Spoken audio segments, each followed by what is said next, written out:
He has risen. He has risen. He has risen. Jesus is alive. He has risen. He has risen. He has risen. Jesus is alive. When the life flowed from his body, seemed like Jesus' mission failed. But his sacrifice accomplished victory over sin and hell. He has risen. He has risen. He has risen. Jesus is alive. In the grave, God did not leave him for his body to decay. Raised to life, the great awakening. Satan's power he overcame. He has risen. He has risen. He has risen. Jesus is alive. He has risen. He has risen. He has risen. Jesus is alive. When the Lord rides out of heaven, mighty angels at his side, they will sound the final trumpet. From the grave we shall arise.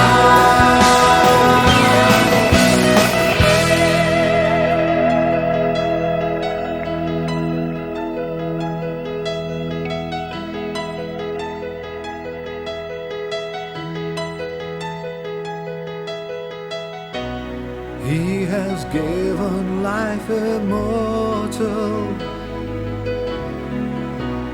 We shall see him face to face.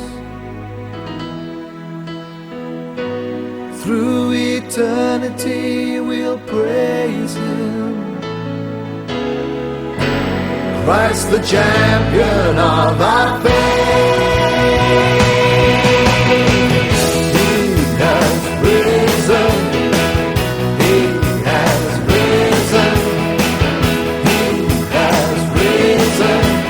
Jesus is alive. He has risen. He has risen. He has risen. Jesus is alive. He has risen. He has risen. He has risen. Jesus is alive. So good morning, everybody. Thank you so much for joining us this morning. I missed you all last week. We had a Zoom cast type show put on, and I didn't get to see your faces, even if it's little tiny stampage sized faces, but it's just nice to come together as a family and be with each other. He has risen. Through eternity, we will praise him. Isn't that a great promise? Through eternity, we will be all part of the praise party throughout eternity. What a wonderful word in that song. Today, we're going to be looking at a double act. We've got Dan and Al bringing a message to us, so 2 for the price of 1. And we're going to be looking at what re-entering into society looks like as Christ followers. So just a couple of notices. First of all, the kids didn't meet this morning, so they missed out on their Trailblazers and other groups.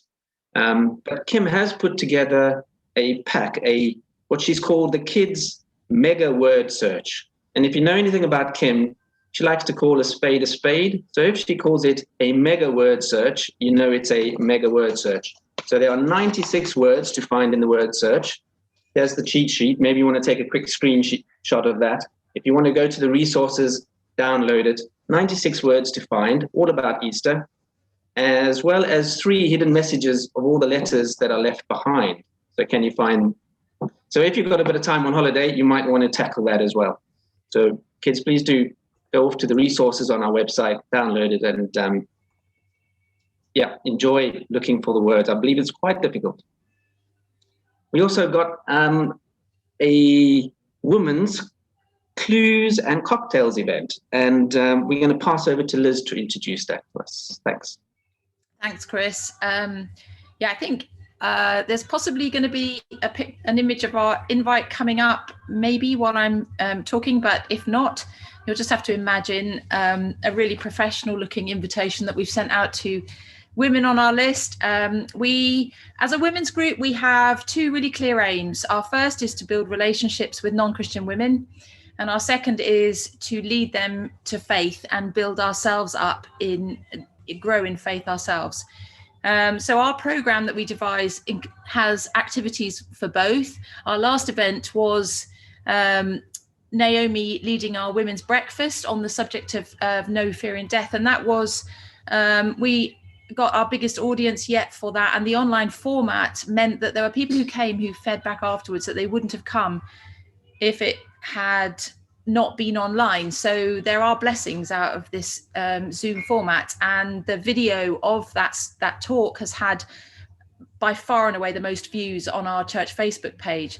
So that was a really powerful event for talking about faith. Our next event is completely different. It's a completely relationship building event. So we're having a games night. It's online, but because of the easing of restrictions, it should mean that people maybe can get together in gardens, in small groups, to do this. But the big feature of our evening is an escape room. So I know there's many of you, particularly those of you at Pulse, will have done one of these recently, and I gather it went really well. So I've never actually done an escape room. They're normally really expensive if you do them in person, but we're getting to offer this to women for free. We'll do it in teams, but everyone gets to take part. So you don't have to be afraid of looking like an idiot because you don't understand or you can't work out clues, because everyone gets to pitch in together. So I just really want to encourage all of us in church, being very gender specific, all of us women, or at least men. You could encourage women. You just can't come. I'm really sorry. But to invite people or turn up on your own. Go to the church website. You can register. If you can muster a team of 6, that's great. If you can't, come in 1s and 2s. And we'll put people into groups for breakout rooms. So hopefully it'll be a really fun evening just to build relationships, introduce some of your non-Christian friends to some of your Christian friends, and let's just build those connections. So please support it. It's April 23rd, I think. Jane will shout at me if I've got the date wrong. That's handing back to Chris. Thank you. Thanks, Liz. That sounds really good. And if you aren't able to attend, and maybe you're of a different gender, please do be praying for the event as well. Elle has popped in a link in the chat to the promotion image. So please do follow it, and you can find it there. We're going to continue worshiping in the next song. We worship a risen living God. In Luke 24, why do you look for the living among the dead? He is not here. He has risen. Revelations 1, when I saw him, I fell down at his feet as good as dead, but he laid his right hand on me, and I heard his reassuring voice saying, don't yield to fear. I am the beginning. I am the end, the living one. I was dead, but now look, I am alive forever and ever, and I hold the keys that unlock death and the unseen world. Some of the lyrics in this next song, Living Hope. The cross has spoken, I am forgiven. The King of Kings calls me his own. Beautiful Savior, I'm yours forever. Jesus Christ, my living hope. Let's worship together.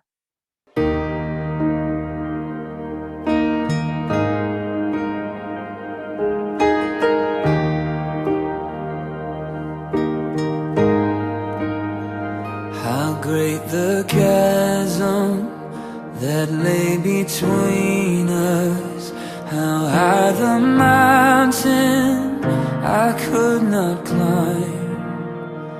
In desperation I turned to heaven and spoke your name into the night. Then through the darkness your loving kindness tore through the shadows of my soul. The work is finished, the end is written. Jesus Christ, my living hope. Who could imagine so great a mercy? What heart could fathom such boundless grace? The God of ages stepped down from glory to wear my sin and bear my shame. The cross has spoken, I am forgiven. The King of Kings calls me his own. Beautiful Savior, I'm yours forever. Jesus Christ, my living hope. Hallelujah, praise the one who set me free. Hallelujah, death has lost its grip on me.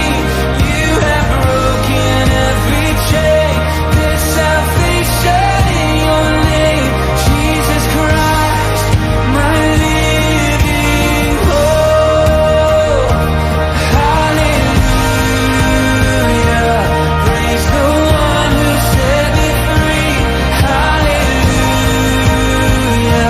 death has lost its grip on me. You have broken every chain. There's salvation in your name. Jesus Christ, my living hope. Then came the morning that sealed the promise. Your buried body began to breathe.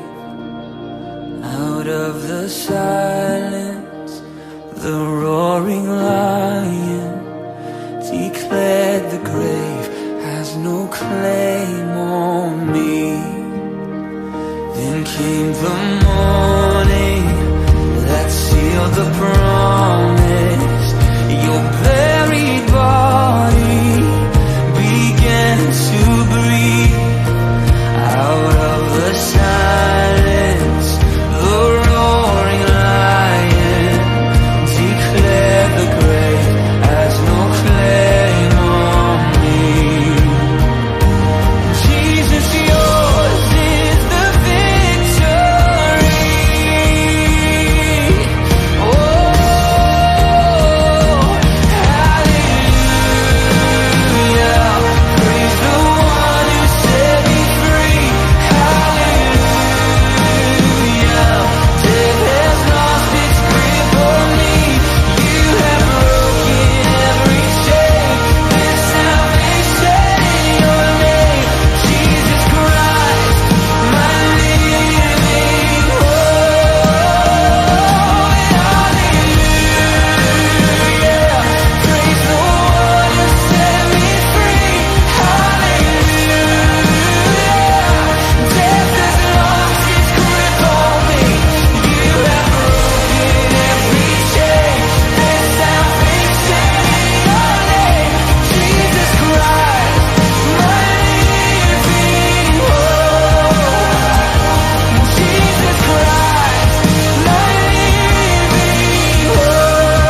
Isn't that amazing? Our living hope.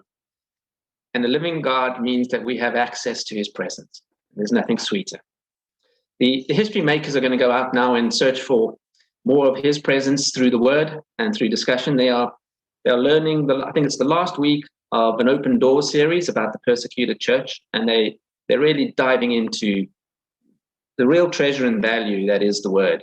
And I believe there's a challenge about Psalm 119. And actually, I've got a verse from Psalm 119. I just want to pray over them before they go out. So now I ask, teach me more of your holy decrees. Open up my understanding to the ways of your wisdom, and I will meditate deeply on the splendors of your wonders. Jeremiah 33:3, call to me and I will answer you and tell you great and unsearchable things you do not know. So history makers go out and find great and unsearchable things that you didn't know before and enjoy spending time together and diving in.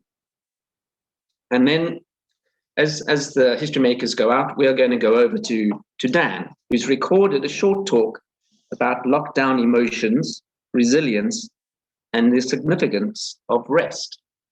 Thanks, Dan. Hi, everyone.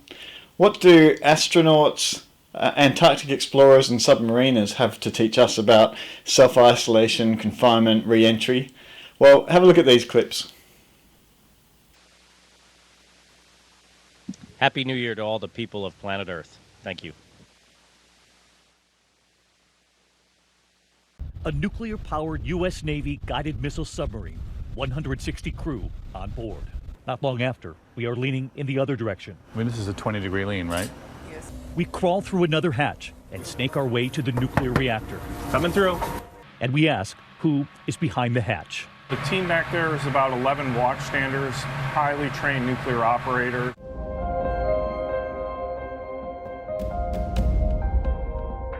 Hello world, my name is Stijn Tole and I'm ESA's research doctor here at Concordia Station in Antarctica.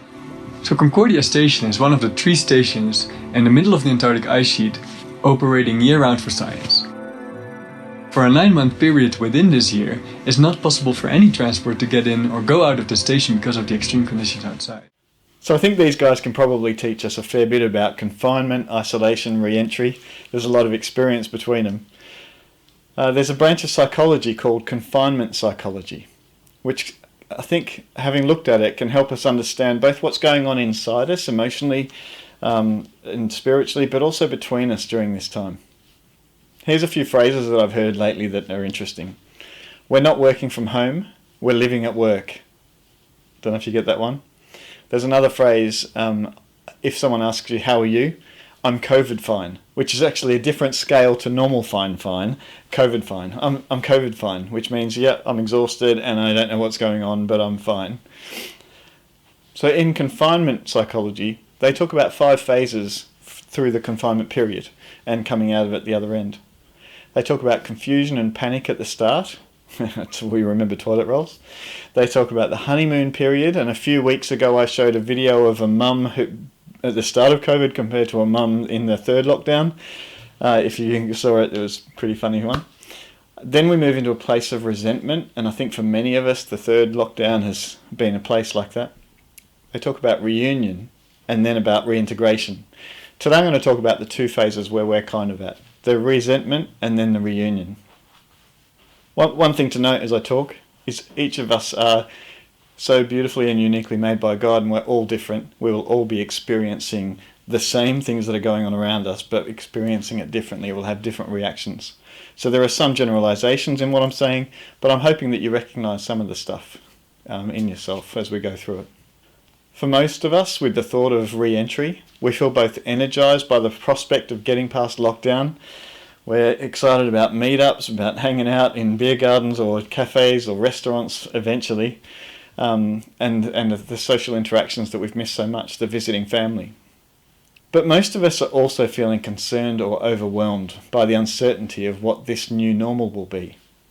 There's a degree of apprehension about how life will look, because we realise that it won't be the same as it used to be. It's not a case of just simply picking up where we left off. Even though the setting and the environment might be the same as what we used to have, we and society and individually are not the same. Things won't be just stepping back in where we stepped out. If you're experiencing this time as difficult, on whatever scale you want to put difficulty at, that's actually an absolutely normal reaction to an abnormal environment. Where we are is not normal. None of us had prepared for this, and we're still going through this abnormal setting. We started with fear and concern or anxiety, and maybe some sense of novelty. I know I enjoyed being home for the first few months of the lockdown. Many of us experienced exhaustion. And I know for me, if you asked me 6 months to 12 months ago how I was feeling, the absolute quickest answer that came to mind was I'm exhausted. But what I've realised is in the last couple of months maybe, exhaustion is not the first word I use to describe myself. Many of us will have felt this exhaustion, found similar emotional patterns to grief. I'm going to show you a list of words of emotions that are normal at this stage of the behaviour. So as we look at the resentment phase, things like lethargy and fatigue. So it's I hear this phrase all the time. Meh is a new word that everyone's using. Sort of thing. Lethargy, fatigue, of conflict. And we hear that domestic violence is significantly up. We talk about anxiety being 4 times more prevalent in the medical system at the moment than it was a year ago. We talk about resentment, about loneliness. I wonder if any of these words, now all of these words you won't relate to, but I think you'll find a couple that are pretty strong. Loneliness, restlessness, depression. And then in the reunion phase, as we start coming back to some new normal, the phrase that stood out to me lately is anticipation anxiety. Worried in anticipation of what it's going to be like, and is it going to be okay? Am I going to be safe? Is it going to be normal? How I can't predict what's going to happen and how I need to be, and so I don't know where I stand. This anticipation anxiety. We look for safety behaviours, habituation, so creating habits of our behaviour. We talk about mood swings. It's one I've noticed. I can resonate to that one. I don't understand why I'm feeling like this or why I'm reacting. That what happened was so small, but my reaction was out of proportion, which leads to the next one, out of proportion responses and erratic behaviour. And then we talk about reverse culture shock. As we come back in, I mean, we're all watching TV shows that were made 1.5 years ago where there's crowds of people all in really close proximity and it's freaking us out. This reverse culture shock that we're coming back through.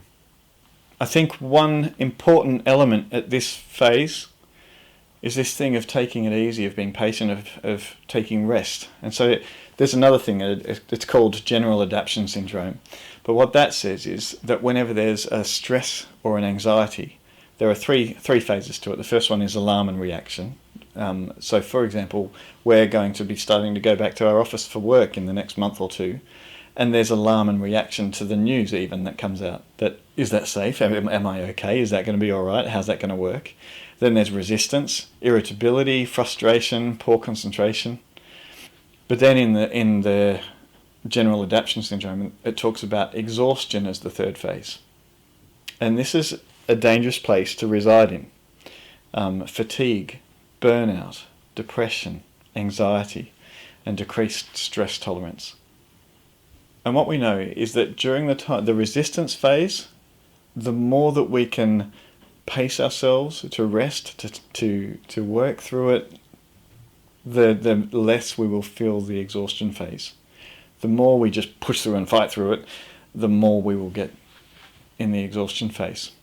So there was a book written by Dr. Saundra Dalton Smith called Sacred Rest. I think it's really significant for this period, for this time. So I'm just going to put the 7 types of rest that she talks about. Some of them are easy to understand, like physical. You need to give your body rest. You need to sleep well, and you need to loosen the tension. You need to give your body a chance to rest. That one I think we understand easily.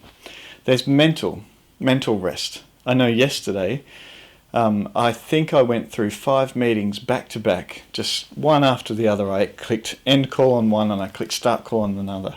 I'm just rolling through these meetings, and then I come out buzzing at the other side and have had no mental rest through that period. Mental rest is really the best way to come to this one is, how do I actually settle my mind and be present in the moment? How do I actually work out where I'm at the moment? before I jump into the next thing that's mentally stimulating. How do I give myself mental rest? And this book says that every 2 hours, take a short break at the minimum. And what you'll find is as you go to bed at night, you won't be all wound up and tense, but you'll have had these pockets of rest through the day that help you through it. With spiritual rest, I think this one's really significant. Spiritual rest is something that helps me with social and mental rest, even physical, I think, creative. For me, it's the core. There's one place I can go where I know I'm okay. And it's this place of spiritual rest where I can be in God's presence and be with him, where I can settle into his space and take this rest. Now, the author also talks about how important it is to have purpose and meaning, and working through some of that also helps with spiritual rest. For me, I love the embrace of being with God and knowing that I'm loved and okay in that place. But we also talk about emotional rest.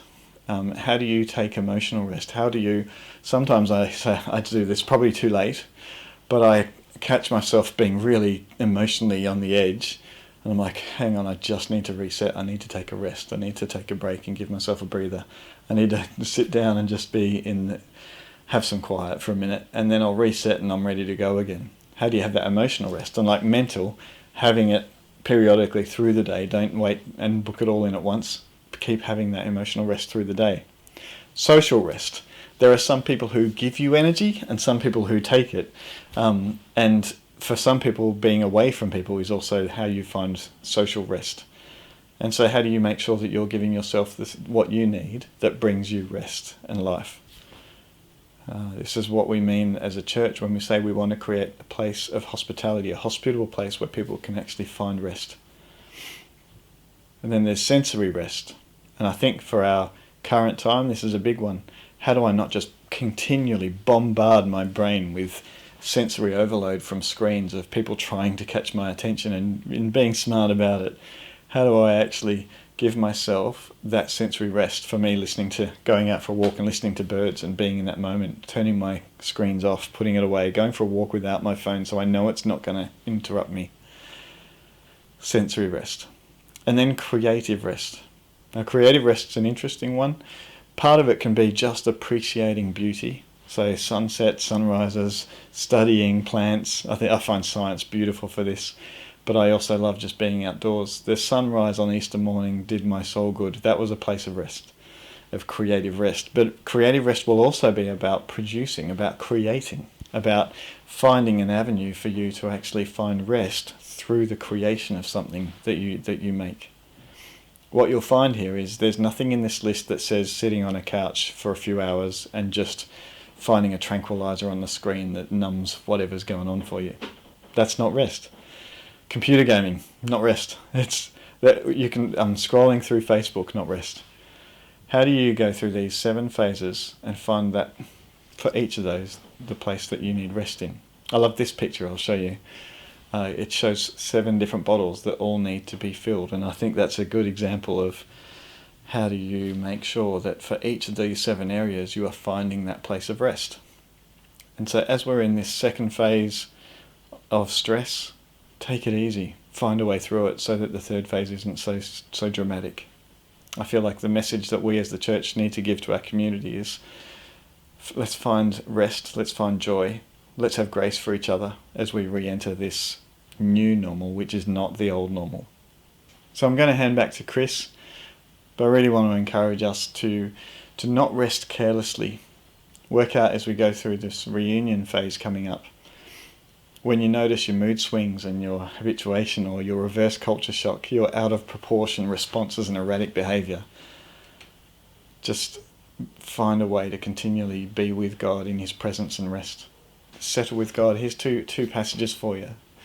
Psalm 55 verse 22. Cast your cares on the Lord and he will sustain you. And Psalm 62 verse 1 and 2. Truly my soul finds rest in God. My salvation comes from him. Truly he is my rock and my salvation. He is my fortress, and I will never be shaken.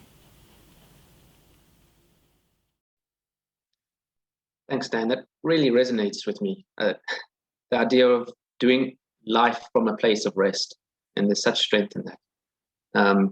This Lent, I decided to give up some of the things which I thought were a part of my rest, and it turned out that those things were just numbing, and found time with God instead of those times through the Lent has made the most fantastic season for me, because I've separated what was numbing for what is life-giving. And one of the activities I found is for rest for me was finding worship sets. There's some amazing worship sets online and on YouTube, and just sitting with worship sets and how that can restore your soul. So sacred rest, that's really a timely word. Thank you, Dan. We're going to go into the next segment, which I'm really excited about. And we're going to present something that we're calling a month of prayer and a month of surrender. So Elle's going to ask a few questions. I'm going to share my heart, and we're just going to talk around how we want to move forward with this next segment. Elle? Great, thanks, Chris. Well, let's just start with a bit of background, actually. So just a few months back, Chris, you were leading the service and you were talking about caterpillars going into chrysalids. And can you just remind us a little bit of what that was about? Because I think that sets a really helpful background for us. Yeah, it was just feeling that this time where everything gets stripped away, where we're meeting together got stripped away, all the things that we normally do just got stripped away, that God was asking some really deep questions of how much do you rely on the activities that you do for him, and how much do you actually rely on him? And if you go to the Song of Songs, the idea of the bridegroom and the bride going into the wilderness to spend time together, and what comes out of that space and what of that place. Yeah, absolutely. And we've had this sense, haven't we? And we've talked about it in different ways, but that we're talking as a nation about returning to normal, but actually as a church, we're looking to develop beyond that. We're not just seeking to kind of come back out of this time as we went in, as soon as it's safe to do so. There's something more for us there, isn't there? Hence the chrysalid picture, I guess. Yeah. Well, you asked me a question which really just struck home. You said, what if before we picked up anything again, that we decided that we would commit to praying about it for 3 weeks before we did it? What would that look like? And that is a powerful question. Before we pick up anything that we do, what if we committed to pray and really seek God's will for that thing in our life 3 weeks before we picked it up? What would our church look like? And the whole season, and as we come out of lockdown, and as we've gone through this year, as we have as a society and as a church, it just feels like a real pivotal moment that we want to, and with Easter, it feels like a new beginning, a new year. It's the beginning of our year, it's new life. And actually, we want to take this pivotal moment and we want to start it on the right foot. Yeah, absolutely. One of the stories that always sticks with me from Joshua, they've just come into this new promised land, and they're all set to conquer. They've had Jericho, they've had a bit of a fallout eye, and then they have these Gibeonites who come to them, and they pretend to have come from a long, long way away. And so Israel go, oh, look, you're not near neighbors, we'll make a treaty with you. And there's just this one little phrase in there, but they did not inquire of the Lord. And that always, every time I read it, it's like a little stab in the heart of like, are you inquiring of the Lord when you want to go and do something new? So yeah, I'm really glad that idea landed. And we've talked this out as a team and found a similar excitement, haven't we? As what if we prayed about things before we picked them back up? So this idea, it's been brewing for a little while, a month of prayer. 3 weeks became 4 weeks, became a month. It's more or less the same as we think about re-entry. What's it going to look like for us practically? Yeah, so we wanted to get together and have prayer meetings. Part of that's going to be a little bit of a sacrifice, because we want it to be that. We want it to be an element of the thinking of fasting to a degree, and giving up some of our home group time on a Wednesday night and on a Sunday night as well. So we're thinking a little bit along those lines. But it also just about how far does our trust go in God? What does it look like? What's this going to look like? It's asking the question, how far does our trust go in God? God asked Abraham to give back his blessing. And the idea that God can actually give us something that is a fulfillment of a promise, and then asked to take it back. And in the case of Abraham and Isaac, he gave back his son. But there's another story with Hannah and Samuel, and she was barren and she wanted a child, and God blessed her with Samuel, and she gave Samuel back, but she didn't get him back. And that's, she was parted with her baby just after being weaned, and God had another plan for that. So we need to come to a place where our hearts are willing to lay things on the altar, and we want to spend a time doing that and bringing these different things that we can lay on the altar and see what God's plan is for the sacrifices, and really come together as one heart and to seek motivations in all that we do and God's will for those elements.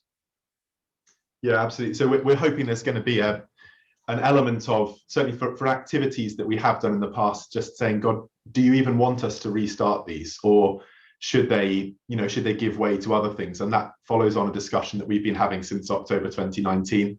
But also for some things, it's more a case of, look, scripturally, we're going to keep doing this, but how do we do it? What does it look like? Let's not hold on to the form of things, but also lay that down and say we're willing to be reshaped. Is this all going to be a front-driven thing, Chris? How are people going to be involved? We want everybody to be involved. Psalm 16:11 keeps coming back to me, has come back to me recently and again this weekend. And you will show me the path of life. In your presence is fullness of joy. At your right hand are pleasures forevermore. We don't have an agenda. We don't want to say this is what we want to do, but we want to create a structure where we can come and we can lay things down together. We don't have any end goal, any plans, but we want to go together as a church. And it's really exciting because there's pleasure and great joy in surrendering to God. And the idea is that, God is, John 14, God is a God of promise of greater things to come. And we want to step into his promise. We want to step into greater things for us. And to do that is a surrendered heart. To do that is laying down on the altar and asking him what he wants of us. If we hold so tightly onto the things that we know and that we've done before, we don't have open hands for the things that he might want to give us. So we want to come and we want to aim our prayers not at a shopping list. God bless these things that we are doing. We want a time of asking and just surrendering, just laying it down, not limited by what we did in the past. That might just be a stepping stone of what he wants to do in the future. He wants to do a new thing in us. And we want to set a culture of that going forward, a culture of seeking him first in all that we do. So we're not just running a million miles like we have before, just picking up all the same things. We want to be changed completely. We want to be transformed. We want to come out of the wilderness transformed, clinging on to him. And that's a different way of doing things, because it's a different heart of doing things. And we've become complacent. And I know we've all gone into these things, knowing God's will in it, but there are times where he asks us to give our blessings back and come together and just seek his will again, and lay things down. Yeah, I think from that as well, I really want to pick up, this is not just a tick box exercise. In fact, it's not even anything remotely like a tick box exercise. I'd really love for this not to be here's another thing in the church calendar for the year. We're going to do this month of prayer and then on to the next thing. We're really hoping that this will make a fundamental change in how it feels to be WCC together, that there will be a drawing together around common purpose, that there'll be a renewing of our relationship with God as a people. God loves to relate to individuals, but also he loves to relate to a people together. And as his local church, we'd love to see that. I'm aware some people will want some more detail, some more practicalities, and we can communicate some more of that by email. But just to give a bit of a flavour, we're looking at spending 45 minutes to an hour together twice a week. Chris already said Wednesday and Sunday evenings. That does leave some time for home groups if you'd like to, and you can agree this on a home group by home group basis. If you'd like to meet just for a bit before or after for some fellowship, that would be great. But we're going to gather all together at those times in the evenings. And just remembering that the Lord's Prayer begins with, Our Father in heaven, hallowed be your name. We're going to be really disciplined about every time we come together, starting by reminding ourselves of who our Father is, and starting with prayers of praise before we get to asking God for anything, reminding ourselves who he is and praising him for that. And then some time of intercession for people in the community. And then also we'll make sure there's also space for quiet and for listening as well. So we'll know how long it is, so people know how long to to set aside, but we'll have times when we can be quiet and we can listen together and then share back how we feel God is leading us together as a church. And the plan is to start that not this coming Wednesday, but a week Wednesday. Now that's slightly different. A couple of you might have thought it was beginning this Wednesday. We decided to communicate this well and sow a bit of faith and give people a chance to kick the tires a bit. We'd push it back by just 1 week. So ordinary home groups as planned this week, but following that on the 21st, we'll be starting that by gathering together as the whole church. And there'll be practical details about that as we go on. Chris, anything more you wanted to communicate just before we sort of move on from this? Yeah, it's hard to put across emotion, but I'm really excited about it. The thought of what God might do with his church with a freshly submitted hearts is exciting. Coming together and seeing what God wants to do for us. And it's not because we want to do great things in his name. That's great. We want to do great things for WCC, but actually when we step into his plan, we step into his presence, we step into more of him, and he's our reward. And when that's our goal, then he can do great things with us. Psalm 149, the Lord delights in his people. He crowns the humble with victory. And I want this time, it's not going to be a heavy time of we have to give everything up. It's going to be a great time of thanksgiving, coming together and seeking and listening to him. So I'm really excited. And we're going to go into the next song, which talks a little bit about this, called "It's So Sweet to Trust in Jesus." It's an old one, but the words of it is such a great place to be where we fully trust in Jesus.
to trust thee, precious Jesus, Savior, friend, and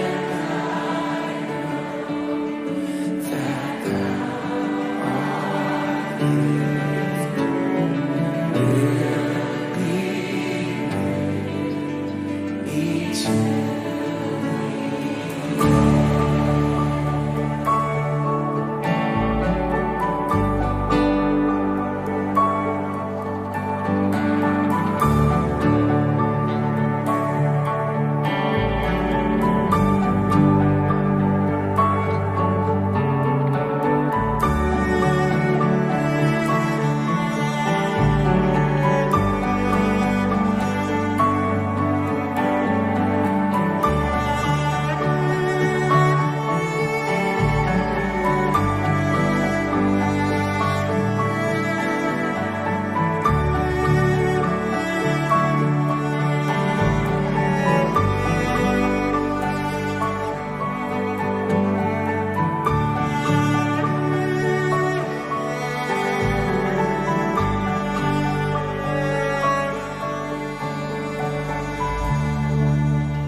The artist Shane and Shane, who did that version, they have a conference and they call it Linger. An idea of just being in his presence without an agenda, just being available. It's just such a lovely, lovely thought, just lingering with God. We're going to go into the message, and Dan's got a short video before Al brings his message to us. Thanks. I'll see if I can cover this up. Oh, don't worry about it. It's all good.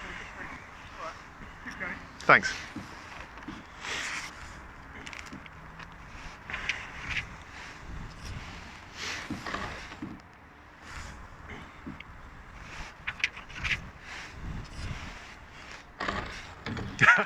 I just didn't want you to think I wasn't trying, guys.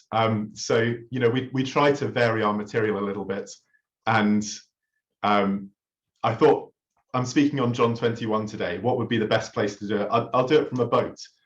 And I set up the camera and everything. And sure enough, first of all, I had the only patch of rain all day on Friday hit while I was in that boat. And then I couldn't keep my notes on the right page and my notebook got wet. And then the camera fell over. So just in case I ever come across as taking myself too seriously, I thought I'd show you that clip of how it didn't work to pre-record this week's message. But we are going to be in John 21. So if you have your Bibles with you, I really hope you do turn there.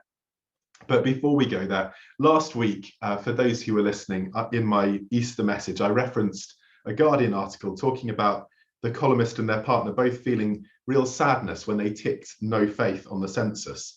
And actually, it's one of a couple of articles that have been bouncing around a little bit on WhatsApp, which have really got a few of us thinking about the needs that there are for spiritual truth in our society. And, you know, you've probably heard it said a million times, there's a God-shaped hole in each of us, but perhaps sometimes we can find ourselves doubting whether people are aware of that hole and want to fill it.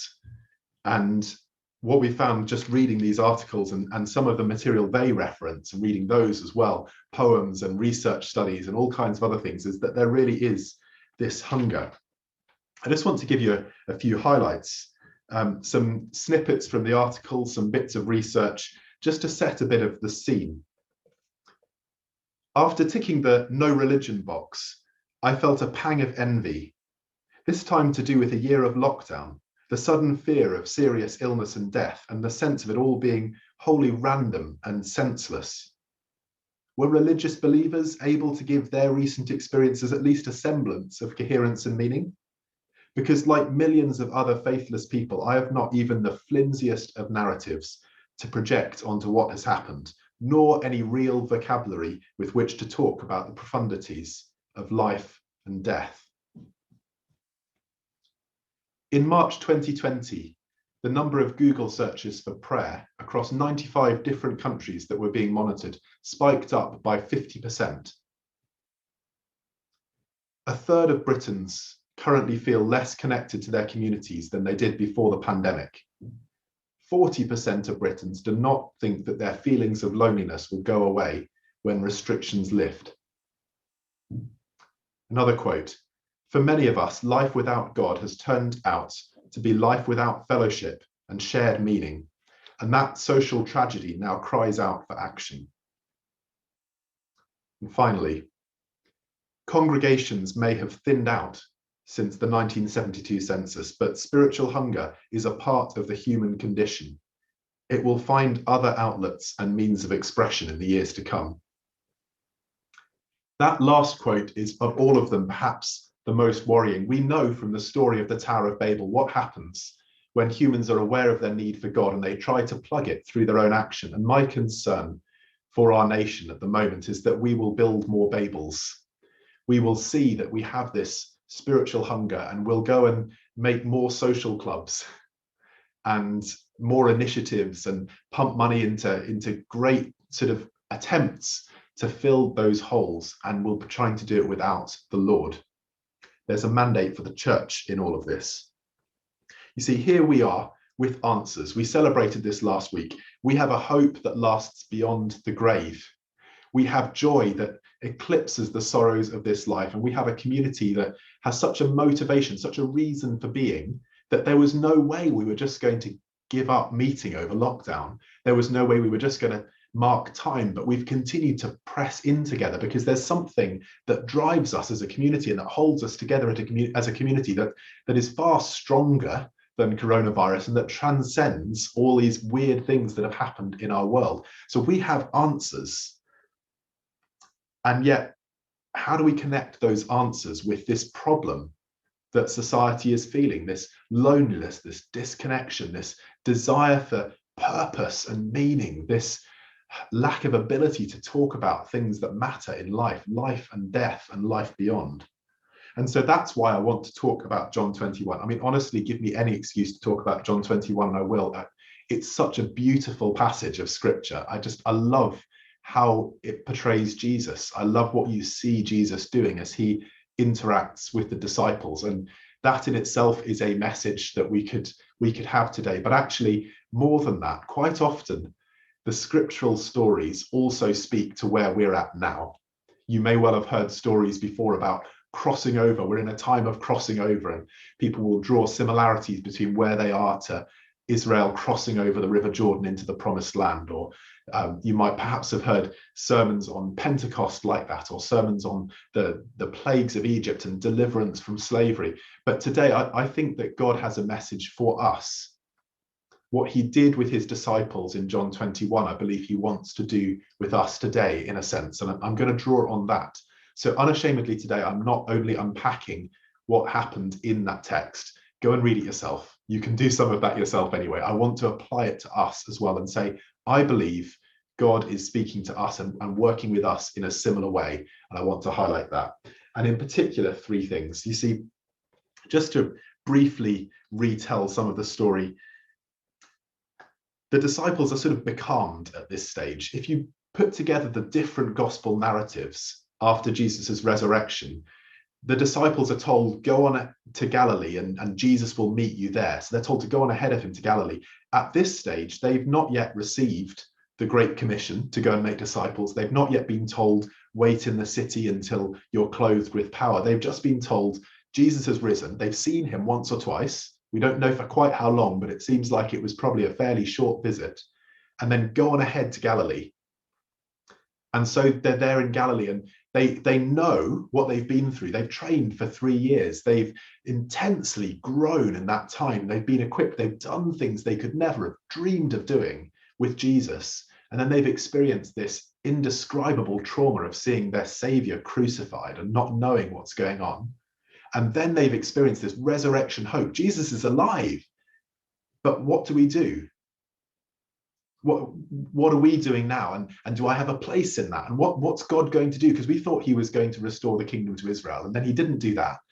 But he's clearly done something amazing. And they're sort of in this becalmed state. You might even say they're in a sort of spiritual doldrums. And they don't have clear instructions. And Jesus meets with them in this beautiful, powerful way. And it happens like this. They're out by the Sea of Tiberias, also known as the Lake Galilee. And Simon says, "Oh, I'm going out to fish." It's what he knows, isn't it? But they're by the lake. Why not? And he goes out to fish, but he captures nothing all night. And just as it gets towards dawn, he and there's a few other disciples on the boat with him as well. They see somebody on the shore and he calls out to them, "Friends, haven't you any fish?" And they call out, "No, we fished all night." He says, "Throw your net out on the other side of the boat." And when they do it, they start hauling in so many fish, 153 fish, that like they've never caught before. Having caught nothing all night, suddenly this miraculous catch, so much that it feels like the net's about to tear, but it doesn't tear. And then immediately John realizes this must be the Lord, and he says, "It's the Lord." And Simon Peter says, "Oh, if it's the Lord," he wraps his garment on him and jumps into the river into the lake and wades to the shore, and they meet with Jesus. And then Jesus has set up breakfast on the beach. He's already cooking some fish, and he says, "Bring some of the fish you've caught."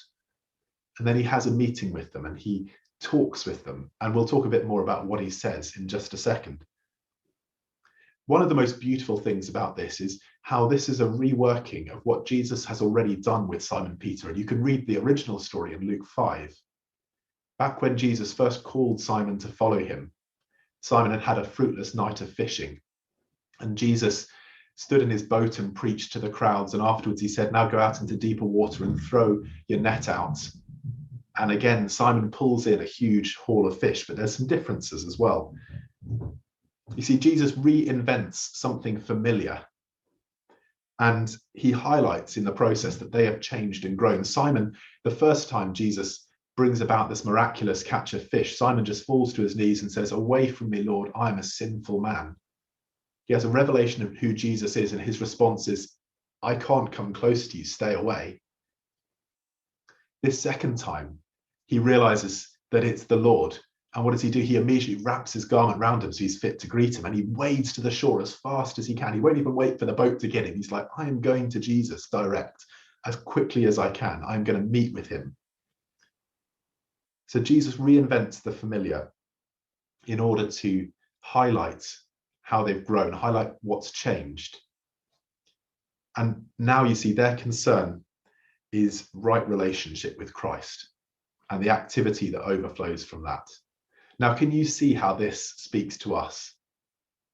We've had familiar patterns of how we do things, how we meet, how we conduct mission activity in our local community.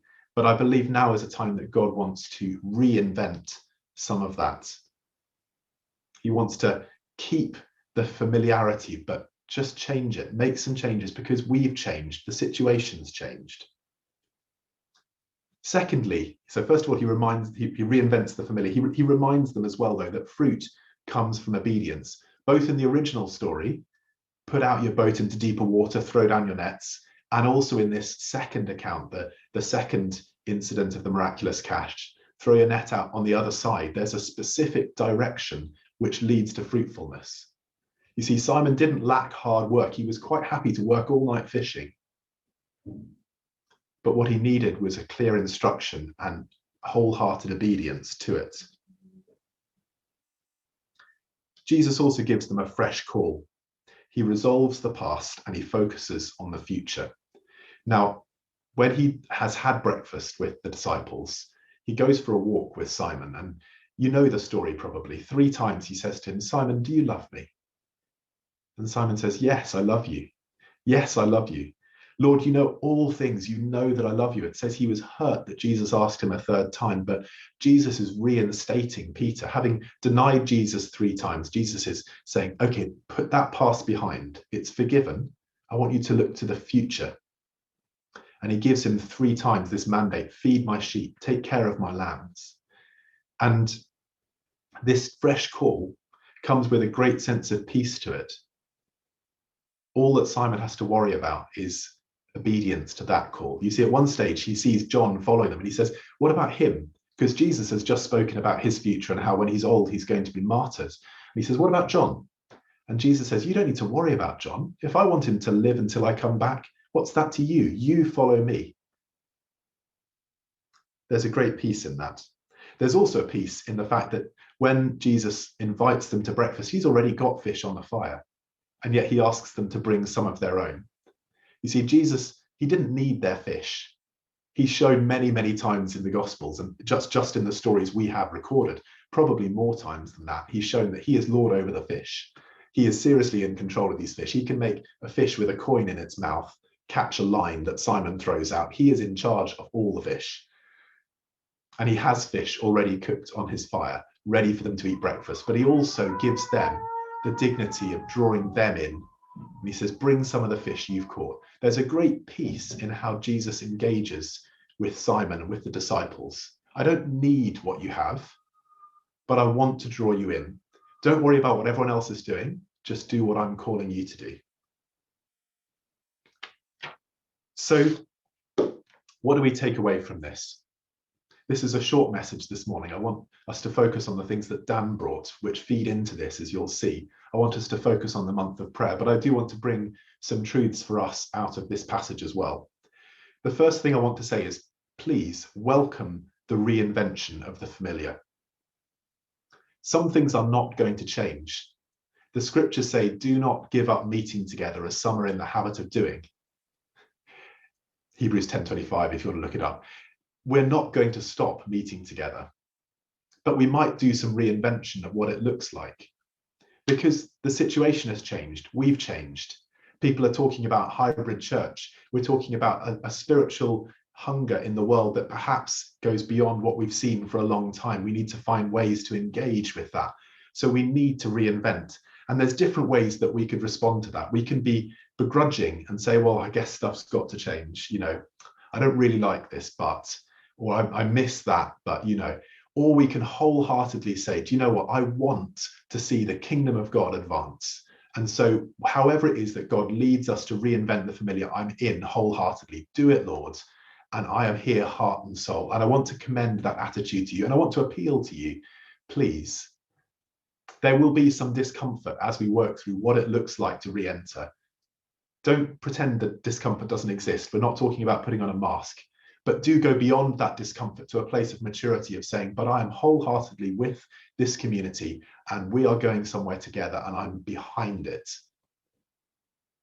We are not the same people. The situation is not the same. Let's be active partners in reinventing the familiar, because I believe that's what God is doing with us. Secondly, I want to say, please engage with this month of prayer.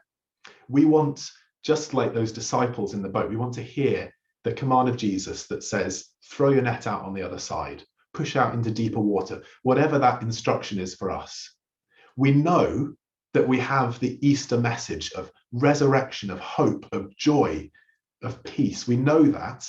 We know that we have a mandate to make disciples of all nations. These are all truths that are in the scriptures, and we don't need to relearn those, although maybe we might need to remind ourselves from time to time. But what we do lack is the specifics, because we could throw ourselves into all kinds of activities, or we could sit there doing nothing, going, where's the opportunities? What should we be doing? And actually what we need to do is listen to our Father and confidently follow where he's leading. Jesus said, I don't do anything on my own, but I only do what I see the Father doing.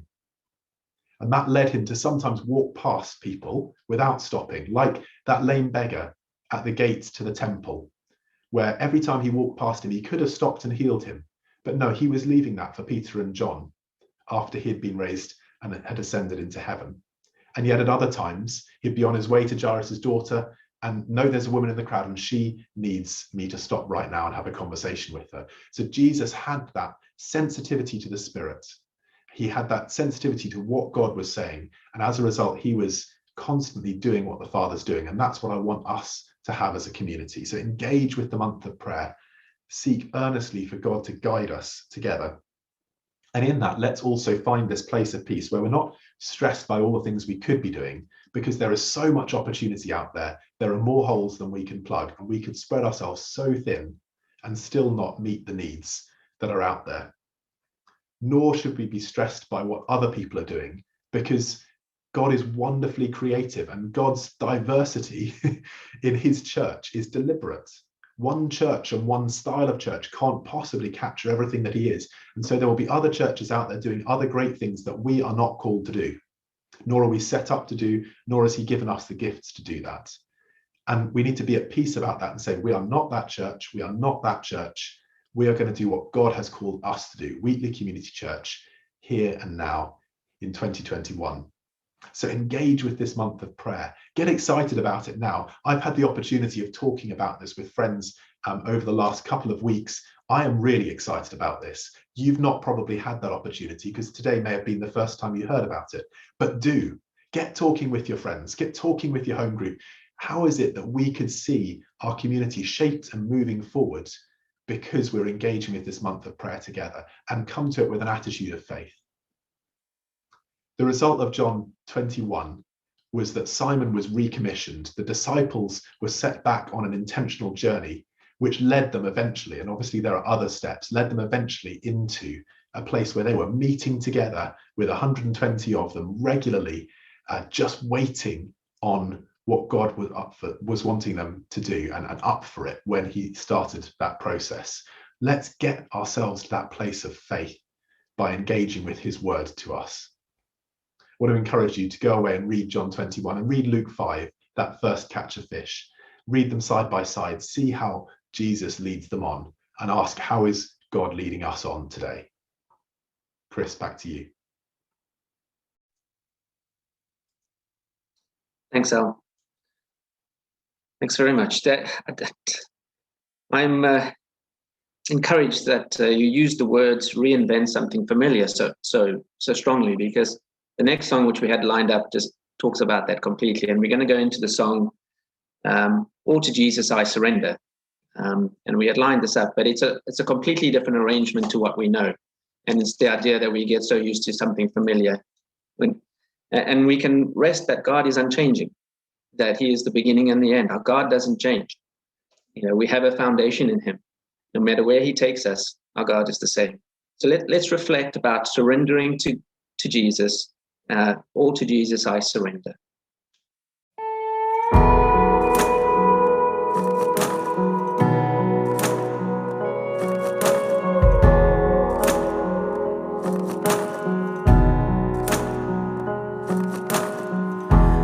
All to Jesus I surrender. All to him I freely give. I will ever love and trust him in his presence daily live. All to Jesus I surrender. Only at your feet I bow. Worldly pleasures all forsaken. Fill me with your love and power.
blessed Savior, I surrender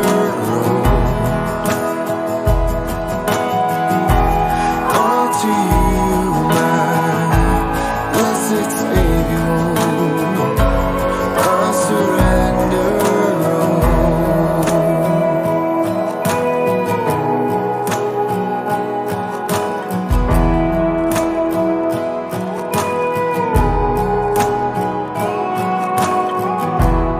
all to you, my blessed Savior,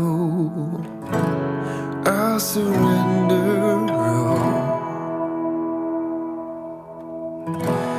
all to you, my blessed Savior, I surrender all.